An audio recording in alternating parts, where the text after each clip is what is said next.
پیسہ کمائیں، اس کا مطلب یہ ہے جو میں آپ کو بتلا رہا ہوں۔ تو مذہب اسلام ہمیں کاروبار بڑھانے سے منع نہیں کرتا۔ اگر آپ کی 2 فیکٹری چل رہی ہیں تو آپ 10 فیکٹری چلائیے، کوئی نہیں روکتا۔ اگر کوئی آپ کو اس کے خلاف فتویٰ دیتا ہے تو وہ جاہل ہے۔ اگر کوئی آپ کو کاروبار بڑھانے سے روک رہا ہے تو وہ لا علم ہے، اسے مذہب اسلام کی جانکاری نہیں ہے۔ مذہب اسلام جائز طریقے سے پیسہ کمانے سے منع نہیں کرتا، کسی کو بھی نہیں روکتا ہے۔ لیکن میں پھر اسی طرف آ رہا ہوں جو میں آپ کو شروع میں لے کر جہاں سے چلا تھا، کہ جتنا بھی آ رہا ہے اس پہ صبر کر لو، بس جو بھی آ رہا ہے۔ اگر روزانہ تم 10 لاکھ روپئے کما رہے ہو، صبر کر کے بیٹھ جاؤ، یہ نہیں کہ یار 10 لاکھ روپئے کمایا تو 20 لاکھ ہونے چاہیے تھے۔ اگر روزانہ 100 روپئے کما رہے ہو تو 100 پہ صبر کر کے بیٹھ جاؤ۔ اگر سکون چاہیے تو، اور اگر سکون نہیں چاہیے تو پھر دماغ کے اندر کتنی ہی کھچڑی پکاتے رہو، کتنے ہی منصوبے بناتے رہو، کچھ نہیں ہو سکتا۔ یاد رکھیے کتاب کے اندر لکھا ہے، اور آپ حضرات خود بھی اپنی زبان سے یہ بات کہہ سکتے ہیں، آپ سمجھتے بھی ہیں کہ دنیا کے اندر کتنا بھی بڑے سے بڑا انسان ہو یا کتنا ہی چھوٹے سے چھوٹا انسان ہو، کسی بھی انسان کی ہر خواہش اور ہر چاہت دنیا کے اندر پوری نہیں ہو سکتی۔ یاد رکھیے کسی بھی انسان کی ہر خواہش، ہر چاہت دنیا کے اندر کبھی بھی پوری نہیں ہو سکتی۔ اگر قبر میں جو جانے والا انسان ہے، جو بڈھا ہے، جس کے پیر بالکل قبر میں لٹک رہے ہیں، اگر اس سے بھی سوال کرو گے کہ دل کے اندر اور تو کوئی تمنا نہیں ہے، تو وہ اتنی لمبی تمنائیں، اتنی لمبی آرزوئیں اور اتنی امیدیں گنا دے گا آپ کو کہ اس کے لیے 100 سال نہیں بلکہ 500 سال بھی کم پڑ جائیں گے۔ تو لوگوں کی تمنائیں، لوگوں کی چاہتیں قبر کے اندر ہی جا کر پوری ہوتی ہیں۔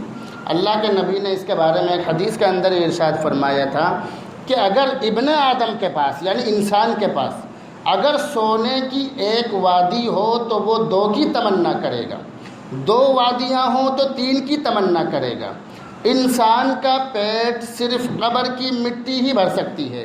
جب انسان قبر میں چلا جاتا ہے اور اس کے اوپر مٹی ڈل جاتی ہے، اور کچھ دنوں کے بعد وہی مٹی کا پورا ڈھیر تختہ ٹوٹنے کے بعد اس کے اوپر جا کر گرتا ہے، اس کے پیٹ میں گھس جاتی ہے مٹی۔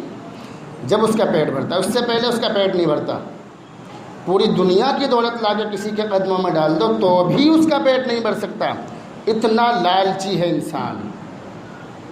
تو آج کے زمانے میں یہ بہت بڑا فتنہ ہے، ہم سب کے اندر، بہت سارے لوگوں کے اندر شاید نہ ہو، لیکن زیادہ تر لوگوں کے اندر یہ فتنہ جڑ پکڑتا جا رہا ہے کہ وہ دنیا کے معاملے میں آگے بڑھنے کی تو کوشش کر رہے ہیں، مگر دین کے معاملے میں آگے بڑھنے کی بالکل بھی فکر نہیں ہے۔ یہ بات میرے اندر بھی ہے، آپ کے اندر بھی ہو سکتی ہے کہ دنیا کے معاملے میں تو ہم بہت آگے بڑھنا چاہتے ہیں، ہم مالداروں کے پاس بیٹھ کر ان سے بھی زیادہ مالدار بننا چاہتے ہیں، لیکن کبھی یہ نہیں سوچتے کہ ہم غریبوں کے پاس جا کر بیٹھے تاکہ ہمیں اللہ کا شکر ادا کرنے کی توفیق ہو۔ یاد رکھیے جو آدمی مالداروں کے پاس بیٹھتا ہے، خاص طور سے جو عالم مالداروں کے پاس جا کے بیٹھتا ہے یا کوئی جاہل بھی ہو، جو بھی انسان مالداروں کے پاس جا کے بیٹھتا ہے وہ کبھی بھی سکون سے نہیں رہ سکتا۔ یہ بات میں لکھ کر دے سکتا ہوں، جو مالداروں کے پاس بیٹھے گا کبھی بھی سکون سے نہیں رہ سکتا ہے، کیونکہ وہ اس جیسا بننے کی کوشش کرے گا، اور اس جیسا بننے کی اس کی اوقات نہیں۔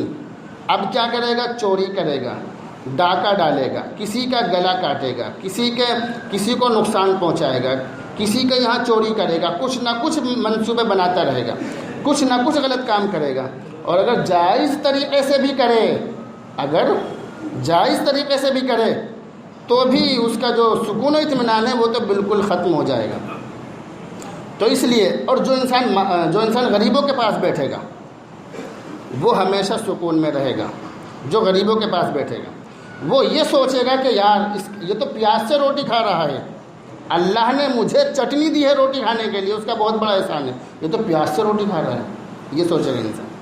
اگر اللہ نے ہمیں کھانے کے لیے گوشت دیا ہے مہینے میں 1 بار، تو ہم یہ سوچیں گے کہ چلو اللہ تیرا شکر ہے ہمیں گوشت کھانے کی توفیق دی، اللہ نے ہمیں گوشت دیا۔